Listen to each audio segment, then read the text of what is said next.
Hello friends, പെട്ടെന്നൊരു കൊതി വന്നപ്പോൾ ഉമ്മിനോട് പറഞ്ഞു പൈനാപ്പിൾ ഉപ്പിട്ട് മുളകിട്ട് പിന്നെ തരുവാന്ന് ഞാൻ ചോദിച്ചു. ഉടനെ ഒരു ഉമ്മി തന്നില്ല. പിന്നെ ഞാൻ കുറേ ചോദിച്ചു. അന്ന് സൈഡായിട്ടിട്ട് എൻ്റെ ഉമ്മി കട്ട് ചെയ്ത് തന്നു. പൈനാപ്പിൾ കഴിക്കേണ്ട അടിപൊളിയാണ്. ഇതിൻ്റെ കുടകൾ കേട്ടാൽ നിങ്ങൾ നെറ്റും.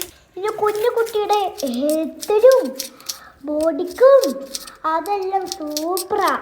എന്നിട്ട് എല്ലാവരും ഇത് കഴിക്കണം. നമ്മൾ സൂപ്പർ അത്. അതിന് ഉമ്മി എൻ്റെ പൈനാപ്പിൾ കുറച്ച് കുഞ്ഞു കട്ട് ചെയ്ത് എന്നിട്ട് ഒരു മുളകിട്ട് അതെല്ലാം ഇട്ട് എന്നിട്ട് ഒരു ഉപ്പിട്ട് അതെല്ലാം കുറച്ച് അതെല്ലാം തിന്ന് നോക്കാം. പിന്നെ ഞാൻ കഴിച്ചിട്ട് എന്താണെന്ന് നോക്കിയാലോ? ഞാൻ കഴിച്ചിട്ട് അടിപൊളിയാണ്. നിങ്ങൾ കഴിച്ചു നോക്കണം. എൻ്റെ വീഡിയോ ഇഷ്ടപ്പെട്ടെങ്കിൽ ലൈക്ക്